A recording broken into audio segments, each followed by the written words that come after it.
Nagsimula ang pelikula sa detective na si Patterson na binubugbog ang isang taong nagngangalang Knuckles dahil sa pagkidnap sa isang babae at pinagbantaan siya ng habang-buhay na pagkakakulong. Hinihiling niya ang kinaroroonan ng babae, ngunit inamin ni Knuckles na siya ay patay na. Ang mayamang real estate mogul na si Will ay dinadala ang kanyang asawa na si Lisa sa bahay ng kanyang magulang, kung saan gusto niyang maglaan ng ilang oras sa kanyang sarili. Lumalabas na nakipagrelasyon si Lisa sa ibang lalaki, at habang sinasabi sa kanya ni Will na ayos lang siya, ayaw ni Lisa na pag-usapan ito. Napagtanto ni Will na paubos na ang kanyang gasolina at nagpa siya siyang huminto sa isang malapit na istasyon ng gasolina. Iniisip ni Will na makakaalis sila at makakapagbakasyon ng magkasama, ngunit determinado si Lisa na ilaan ang oras na ito para linisin ang kanyang isipan at magkaroon ng mas magandang pananaw, anuman ang ibig sabihin nito. Tumungo si Lisa sa loob ng gasolinahan upang gumamit ng banyo, ngunit lumalabas na nakakatanggap pa rin siya ng mga text mula sa kanyang dating kasintahan. Pagkatapos ay bumili siya ng isang bote ng tubig, ngunit bago siya makalabas, pinigilan siya ng isang lalaki upang makipag-usap. Si Will ay nasa labas na may kausap sa cellphone.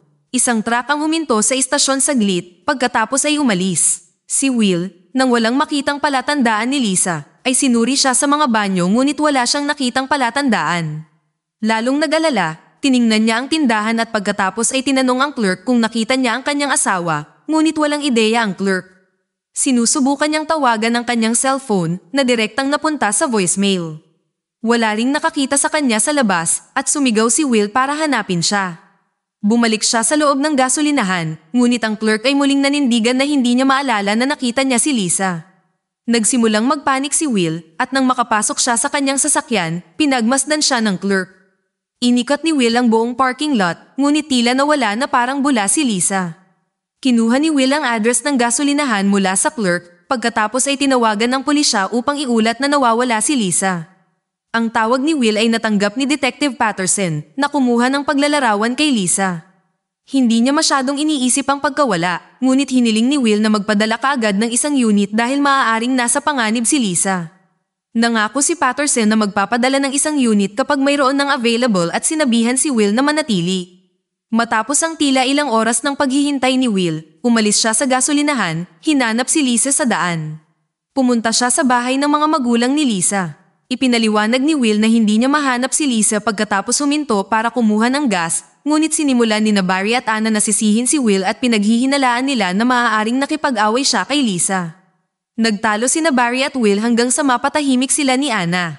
Ipinaliwanag ni Will na nakipag-ugnayan siya sa pulisya at makikipagkita sa detective at lumabas, ngunit nang umalis siya, isiniwalat ni Barry at Anna na hindi sila nagtitiwala kay Will.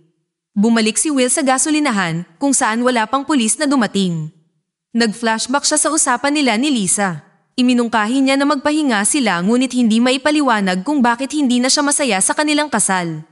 Hindi napigilan ni Will ang kanyang galit dahil bawat isang linggo ay gumagawa ng dahilan si Lisa para umalis ng ilang araw. Pagkaraan ng ilang sandali, huminto si Detective Patterson. Nag-usap saglit ang dalawa at ibinigay ni Will ang laptop ni Lisa kay Patterson. Pumasok sila sa loob upang tanungin ang clerk na si Oscar para sa footage ng CCTV, ngunit sinabi ni Oscar na ang lahat ng kanyang mga kamera ay nakadown ng ilang linggo. Plano ni Patterson na bumalik sa istasyon ng pulisya upang mag-issue ng APB at nagpa siya si Will na manatili upang hanapin si Lisa. Nanatili si Will ng ilang sandali sa gasolinahan hanggang sa makita niya ang isang surveillance camera sa malapit at napagtanto niyang nakabukas ang indicator lamp. Pumunta si Will upang harapin si Oscar dahil sa pagsisinungaling tungkol sa mga kamera. Nananatili pa rin si Oscar sa kanyang kwento at sinubukan hikayatin si Will palabas ng tindahan, ngunit alam ni Will na gumagana ang mga kamera at determinado siyang makuha ang footage. Pumunta si Will sa counter at inatake si Oscar sa galit hanggang sa umamin si Oscar at sinabihan siyang kunin ang footage. Kinuha ni Will ang recording at dumiretso sa istasyon ng pulis, humihiling na ipakita kay Patterson ang recording. Nakuha ng mga pulis ang security footage at nakita ni Will na huminto si Lisa para makipag-usap sa isang lalaki sa labas na tila kilala niya. Habang naglalakad ang dalawa papunta sa sasakyan ng lalaki, humarang sa view ang isang truck. Nang umalis ang truck, wala na ang sasakyan kasama si Lisa at ang lalaki. Dinala ni Patterson si Will sa isa pang silid upang magtanong sa kanya ng ilang mga katanungan at sumunod si Will. Tinanong ni Patterson si Will tungkol sa kanyang kasal at nang malaman na ang dalawa ay dumaranas ng mahirap na panahon, ipinahiwatig ni Patterson na maaaring nag-away sina Will at Lisa. Nalilito si Will sa mga katanungan ni Patterson, nagtataka kung bakit sila nag-aaksaya ng oras sa pag-uusap tungkol kay Lisa habang nasa panganib siya. Si Patterson ay nananatili sa kanyang mga katanungan at pagkatapos ay nalaman na si Lisa ay nagkaroon ng isang relasyon mga 6 na buwan na ang nakalipas at si Will ay may life insurance policy na nagkakahalaga ng ilang milyong dolyar. Nagsasawa na si Will sa linya ng pagtatanong ni Patterson na sinasabing nag-aaksaya sila ng oras. Sinabi sa kanya ni Patterson na malaya siyang umalis ngunit hiniling na makita ang larawan ni Lisa. Ipinakita sa kanya ni Will ang larawan sa kanyang cellphone at kinuha ito ni Patterson, sinabing babalik siya kaagad. Sa labas ng silid, pinapanood ni Patterson si Will sa mga kamera, hindi sigurado kung ano ang gagawin sa kanyang pag-uugali at iniisip na siya ay mapanganib. Umalis si Will, inaalala ang mas magandang panahon kasama si Lisa bago naglaho ang lahat. Bumalik siya sa bahay ng kanyang biyenan, ngunit wala silang narinig tungkol kay Lisa. Ipinakita niya sa kanila ang larawang nakuha niya sa footage ng surveillance at nakilala ng mag-asawa ang lalaki bilang si Knuckles, ang kanilang karpintero. Nakilala ni Anna ang kotse na nakita ito noon sa isang lugar na tinatawag na Morrison's Garage. Agad na umalis si Will. Nakipag-ugnayan siya kay Patterson, umaasa sa anumang mga update, ngunit walang narinig si Patterson. Plano naman ng dalawa na makipag-ugnayan. Hinanap ni Will si Morrison mula sa mga direksyon ng GPS at kumuha ng crowbar mula sa kanyang trunk. Lumapit siya sa garage mula sa mga palumpon at nakita niya ang parehong sasakyan mula sa surveillance footage. Gamit ang crowbar, sinira niya ang bakod at dumiretso sa gusali kung saan, sa loob, si Knuckles ay abala sa paggawa ng isang bagay. Pumwesto si Will sa harapan at tahimik na pumasok sa bahay para lang makita si Knuckles na nag-iimpake ng galit at humarap sa kanya. Itinanggi ni Knuckles na may kinalaman siya, ngunit hindi nagbibiro si Will. Nagsimulang mag-away ang dalawa at halos mapatay ni Will si Knuckles sa pagsakal sa kanya bago niya binanggit ang pangalang Frank.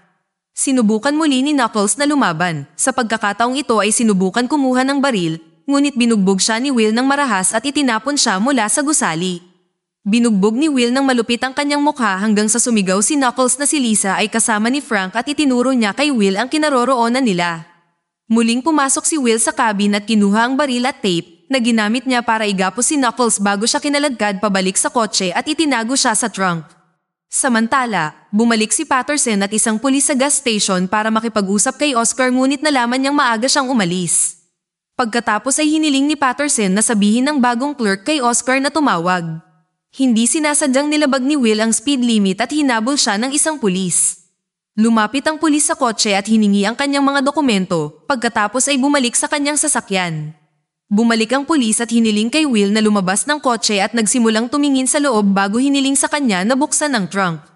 Pumayag si Will, ngunit pagkatapos ay biglang tumakbo sa kakahuyan bago nakita ng pulis na nakabusal at nakagapos si Knuckles.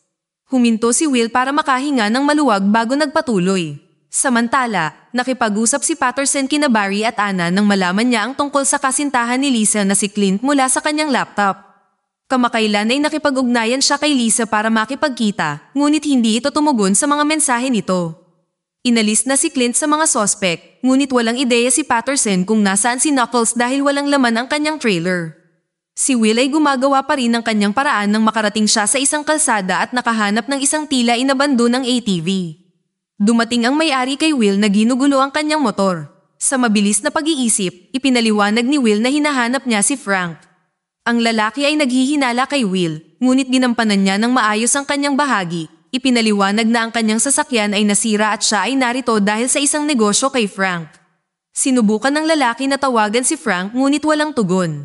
Nagkunwari si Will na mas nababalisa na sinasabing hindi matutuwa si Frank sa kanyang pagiging late. Dahil sa ayaw niyang magkaroon ng gulo, pinayagan ng lalaki si Will na magpatuloy. Dumating si Will sa isang maliit na trailer park sa kakahuyan kung saan nakatira ang maraming tao.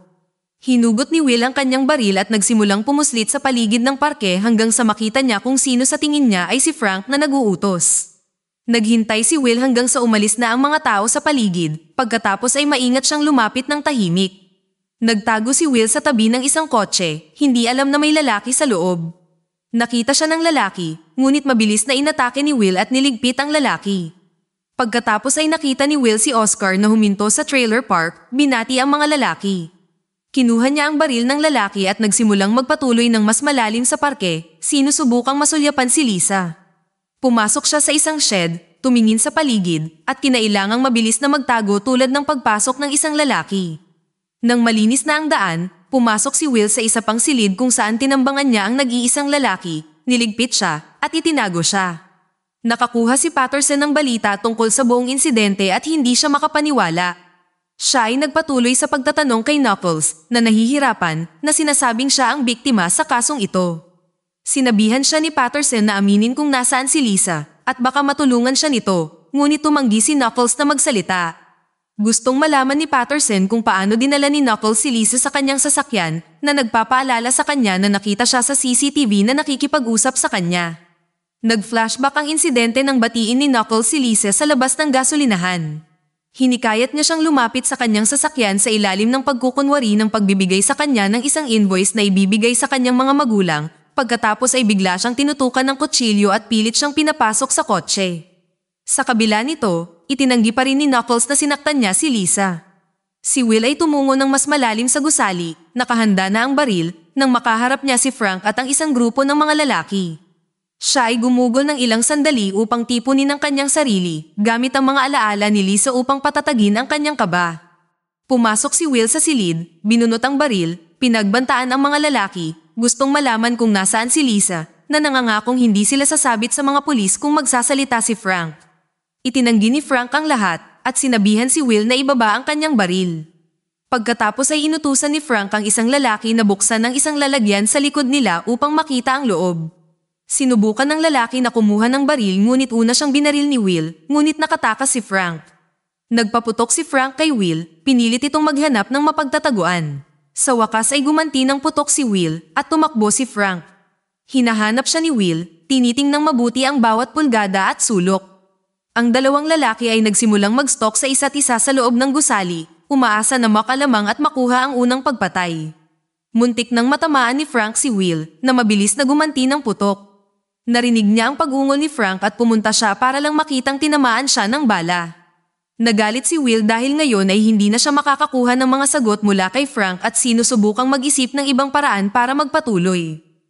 Nagsimula ang apoy na unti-unting kumalat. Si Will ay naglakad pabalik sa labas na ngayon ay walang laman.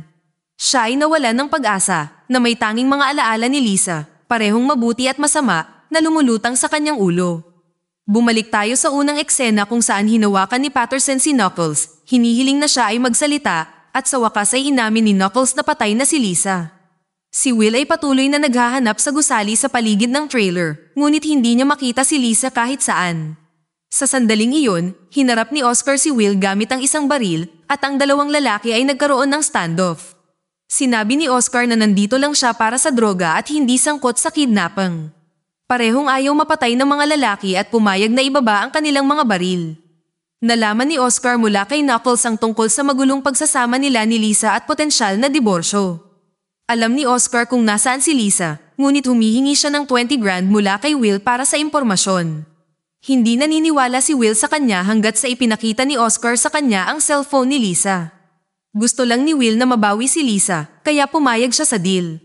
Iniisip ni Will na maaari siyang pumunta sa bangko at kunin ang pera, ngunit gusto ni Oscar ang pera ngayon. Nagsimulang magtalo ang dalawa tungkol sa pera nang biglang sumabog ang shed sa isang bolang apoy na ikinamatay ni Oscar at iniwan si Will na nahihilo.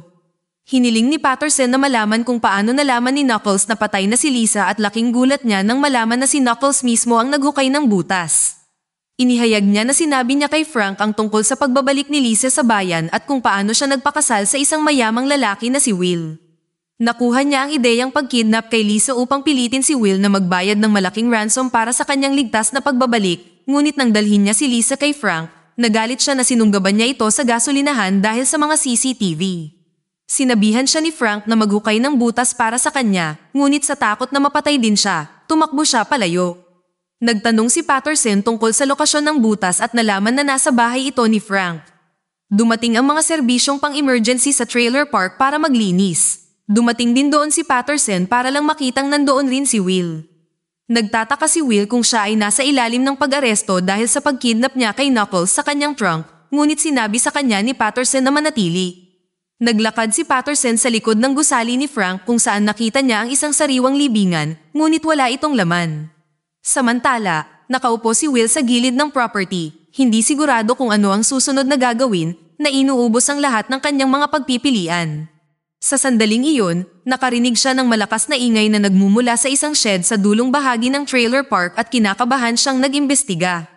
Sa loob, may naririnig siyang umuungol at binuksan ni Will ang pinto para lang makita ang isang nakabusal at nakagapos na si Lisa. Niyakap siya nito habang umiiyak, sinasabi sa kanya na magiging okay ang lahat. Nagmakaawa siya sa kanya na ilayo siya at binuhat siya ni Will sa kanyang mga bisig at lumabas kasama niya.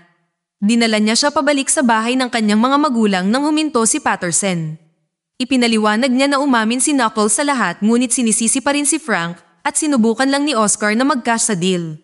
Ininspeksyon niya ang mga katawan at ang ilan sa kanila ay namatay mula sa mga putok ng baril, ngunit sa palagay ni Patterson ay natanggap lang ng lahat ang nararapat sa kanila. Pagkaalis niya, lumabas si Lisa para kausapin si Will. Nakangiting hinawakan ni Lisa ang kanyang mga kamay at sabay silang pumasok sa bahay.